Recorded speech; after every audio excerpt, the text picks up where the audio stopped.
सर्दियों का मौसम है तो क्यों ना सेहत को थोड़ा सा रिपेयर कर लिया जाए। तो चलिए आज मैं आपके साथ अपनी एक रेसिपी शेयर करती हूँ जो बहुत ही हेल्दी है और फ्रेंड आप भी बनाइए, 10 मिनट के अंदर बन जाने वाली ये रेसिपी है। तो ये हैं 2 आंवले, इनको हमने पहले ही उबाल लिया है। ये है कच्ची हल्दी, कच्ची हल्दी भी सर्दियों के मौसम में ही मिलती है। इसको हमने छील लिया है धुल करके और गैस के ऊपर इस तरह से जाली लगा करके सेकने के लिए रख दिया है। अदरक का छोटा सा टुकड़ा करीब 1 इंच और 2 हरी मिर्चें। और हमें गार्लिक पसंद है तो गार्लिक का फ्लेवर देने के लिए ये हम गार्लिक को भी ऐसे रख देते हैं। और अब हमें इन्हें सेकना है। फ्लेम को धीमा ही रखना है और उलटते हुए पलटते हुए आंवलों को सेक लेना है। तो फ्रेंड इसके साथ अगर आप चाहें तो टमाटर भी ऐसे ही सेक लीजिए और हल्का हल्का सा धनिए के पत्ते को भी आप सेक सकते हैं। टमाटर भी अच्छा लगता है लेकिन आज मैं सिर्फ आंवले की ही रेसिपी बना रही हूँ तो इसके लिए मैं टमाटर का यूज़ बिल्कुल नहीं करूँगी। तो फ्रेंड मैं अक्सर ऐसी ही रेसिपी बनाती हूँ जो बहुत ही सिंपल हो, आसानी से बन जाए, बहुत ज़्यादा तामझाम ना हो, बहुत ज़्यादा वक्त भी ना लगे और हमारी रेसिपी सेहत के लिए भी अनुकूल हो। तो इसके लिए मैंने आपके साथ ये रेसिपी शेयर की है। इसमें बिल्कुल भी वक्त नहीं लगेगा, बहुत जल्दी बन करके तैयार हो जाएगी। 2 आंवलों को आप कभी भी उबाल लीजिए और ये ना सोचिए कि 2 आंवले से कितनी सारी रेसिपी बनने वाली है। तो फ्रेंड अगर फैमिली में 5 से 6 लोग हैं तो उनके लिए ये रेसिपी पर्याप्त है। तो हमने बहुत अच्छी तरह से उलटते हुए पलटते हुए हल्दी को और अदरक को भून लिया है। आंवले भी काफ़ी भुन गए हैं और मिर्च में भी काफ़ी झाग सा आ रहा है, स्मेल आ रही है क्योंकि मिर्च तीखी वाली है तो इसकी एक तीखेपन की खुशबू भी उड़ करके आ रही है। सारी चीज़ें भुन गई हैं। अब हम इनको एक बर्तन में अलग कर लेते हैं। तो फ्रेंड मैं यहाँ पर बना रही हूँ स्मोकी फ्लेवर वाली कच्ची हल्दी अदरक और आंवले की चटनी। इसका स्वाद आप देखेंगे बिल्कुल ही अलग आएगा।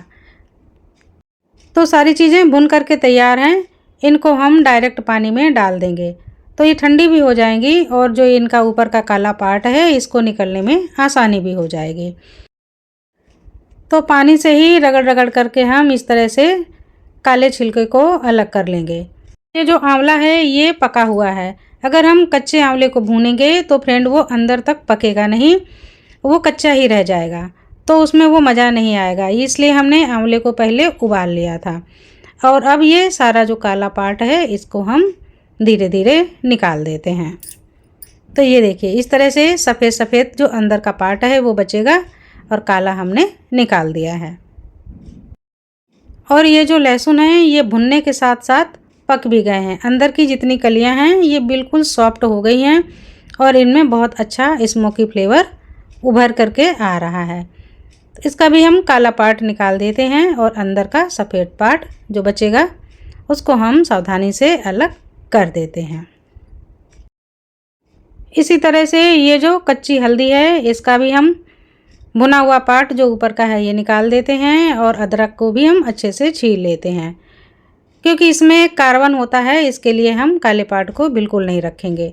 थोड़ा सा हम बारीक टुकड़े कर लेते हैं जिससे कि पीसने में ये सब आसान हो जाए। तो हल्दी के अदरक के थोड़े थोड़े से हमने छोटे छोटे टुकड़े कर लिए हैं और ये जो मिर्ची है इसके हम डंडियाँ अलग कर लेते हैं। तो फ्रेंड आप जितनी भी चीज़ें चटनी में डालें उन सब चीज़ों को भून लीजिए, कच्चा मत डालिए, फिर आप उसका फ्लेवर देखिए। तो ये सारी चीज़ें भून करके छिल करके तैयार हैं। तो अब हम इनको पीसेंगे। तो मिक्सर के जार में हम सारी चीज़ों को बारी बारी से डाल देते हैं। आंवले को डाल दिया हमने, हल्दी और अदरक को डाल दिया, ये लहसुन की कलियां हैं, इसमें तो बहुत ही गजब की खुशबू आ रही है। और हमने 2 मिर्चें डाली हैं, अगर आपको तीखापन पसंद हो थोड़ा ज़्यादा डाल दीजिए।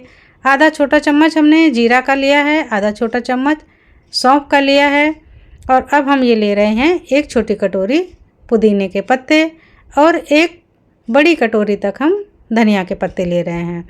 इनके जो सॉफ्ट डंठल हैं इनको भी हम साथ में डाल देंगे, इससे जो चटनी होती है इसका टेस्ट बहुत ही अच्छा आता है। अब ऊपर से डालते हैं थोड़ा सा काला नमक और थोड़ा सा ही सादा नमक चटनी के अकॉर्डिंग, या जितना आप नमकीन पसंद करें उस हिसाब से आप नमक डालिए। अब हम थोड़ा सा पानी डालेंगे, जस्ट आधा कप, और अच्छी तरह से इस चटनी को पीस लेंगे। फ्रेंड, ज़रूरी नहीं है कि जितनी चीज़ें हमने डाली हैं आप इतनी डालिए, यही डालिए। हालांकि ऐसे बनाएंगे तो गजब का स्वाद आएगा, लेकिन आप अगर अपने हिसाब से कोई चीज़ कम या ज़्यादा पसंद करते हैं तो आप डालिए या स्किप कर दीजिए। फिर भी ये चटनी बहुत ही गजब की बनेगी, क्योंकि सबसे अच्छी बात तो ये है कि इसका जो फ्लेवर है ये भून लेने के बाद गजब का निखरता है। तो चटनी इधर हमारी पिस करके तैयार है। चलिए खोल करके देख लेते हैं कि ये कैसी पिसी है। तो फ्रेंड देखिए, इसका आप कलर देखिए, आपको लगेगा ही नहीं कि इसमें हमने हल्दी भी डाली है, क्योंकि हल्दी पड़े होने के बावजूद भी इसका कलर पीला नहीं हुआ है और बहुत अच्छी हल्की सी गोल्डन शाइन सी आ रही है। तो आप देख सकते हैं कितनी बढ़िया चटनी बनकर के तैयार हुई है। ये पूरी, पराठा, किसी भी चीज़ के साथ आप खाइए, ये बहुत ही टेस्टी होती है। लेकिन अभी इसमें असली स्वाद तो आएगा नींबू से, तो आधा नींबू हम पूरी चटनी में निचोड़ देते हैं और अब इसके बाद अच्छे से मिक्स कर लेते हैं। आंवला है तो नींबू ज़रूर डालिए, इससे बैलेंस हो जाता है स्वाद का। गजब की चटनी बन करके तैयार होगी। तो फ्रेंड, ये चटनी रेडी है। तो इस स्टेज पर आप नमक भी चख सकते हैं, कम या ज़्यादा लगे तो आप उसको एडजस्ट कर सकते हैं। तो मैं आपके सामने ही थोड़ी सी चटनी ले रही हूँ, टेस्ट करती हूँ कि देखें इसमें नमक मिर्ची कैसी है। तो फ्रेंड, ये वाकई शानदार है। तो फ्रेंड, मौसम की चीज़ें घर में ज़रूर बनाइए, खाइए, फैमिली को खिलाइए। और अगर आपको रेसिपी पसंद आई हो तो लाइक, कमेंट और शेयर भी कीजिए। नमस्कार।